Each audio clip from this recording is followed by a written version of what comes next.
Did you know that the history of Christian Dior and the royal family goes way back to the 1950s? And it was Princess Margaret's obsession with Dior that actually helped to catapult him into celebrity designer status. So there's a lot of talk about Meghan Markle possibly being a Dior ambassador. Those rumors have been denied, and it doesn't make that much sense considering that the royal family has been wearing Dior for years, and it probably wouldn't make sense to have somebody who is talking negatively about the royal family to be one of their ambassadors.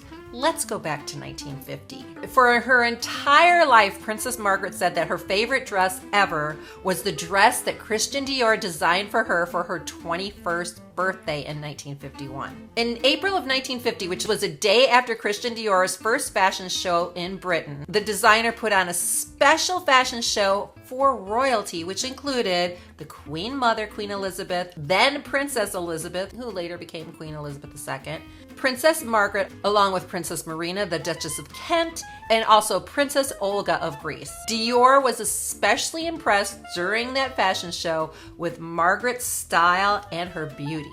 He described her as being very charming. She decided to wear a Christian Dior dress for her portraits for her 21st birthday and to her party. The dress that Princess Margaret ordered for her 21st birthday gown in 1951 was from Christian Dior's Oblique collection. It was an adaptation of Matinee Poetique, which was a design that he had in his spring-summer collection. The dress is an off-the-shoulder cream couture gown with chiffon sleeves, embroidery, and it's made of a silk organza over satin. It features these mother-of-pearl beads and sequins and this raffia detailing. It's two pieces. The top has a boned bodice as well as a drop shoulder sash. The 7-layer huge skirt, which is gathered into a 55 centimeter waist, has an inner layer of silk, 3 layers of netting, and 2 outer layers of organza. Now, they did customize this dress. Christian Dior had wanted to get Margaret's input if she considered herself more of a silver or gold person, and she said, I'm more of a gold person. So then Christian Dior changed the front panel to intricately embroider gold rhinestones. The raffia elements were very trendy in the 1950s, and this dress totally resembled Christian Dior's new line, new look, which he really wanted to have very feminine features with big skirts in this sort of post-World War II era. When Princess Margaret first saw the gown, she joked that the adornments resembled potato peelings. So Princess Margaret did wear the dress to her birthday commemorations, which were in Sandringham House. There are amazing portraits of her by Cecil Beaton. She was captured reclining on a plush red sofa with an ornate tapestry background, and she wore a 5-strand pearl necklace along with the dress. Her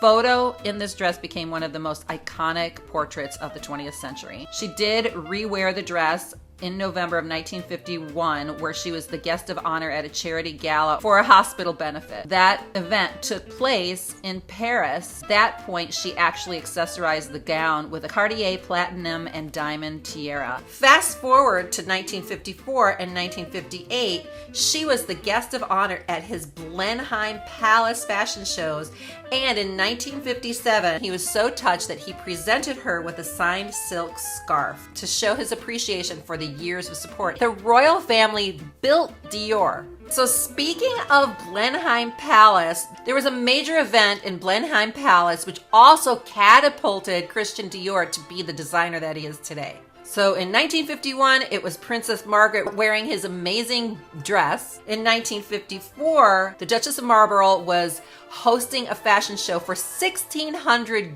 guests of aristocrats and royals in Blenheim Palace. Christian Dior himself was able to feature 100 couture pieces that were flown from Paris to England into Blenheim Palace. The home belonged to 25-year-old Lady Rosemary Spencer Churchill, and it was her mother Mary who suggested the idea of this Dior fashion show in the palace. She went to visit Christian Dior in Paris dressed in her Red Cross uniform, which Dior happened to love. So he agreed to have this fashion show in favor of the British Red Cross. A little side note, his sister was actually taken by the Gestapo because she was in support of the French resistance. After she was freed from being in a concentration camp, he created a perfume in honor of his sister. He would call himself a passionate Anglophile. There's even a Blenheim dress named after Dior's fashion show. It's called La Robe Blenheim, which is a pink satin evening gown designed to mark the occasion. All of that to say, fast forward after the 50s, and Margaret continued to wear his designs, and many people in the royal family wore the designs. So now we have Meghan Markle and Prince Harry, who have been speaking negatively about the royal family in general. They just lost their Spotify deal, and then simultaneously they're announcing that there's rumors that they would become the ambassadors for Dior. Dior has categorically denied that, and one of the reasons I believe, in my opinion, that they wouldn't have them as ambassadors is because, politically speaking, with their relationships with the royal family, meaning the crown, actual blood royals, it would be a slap in the face considering Meghan Markle and Harry's statements regarding the royal family.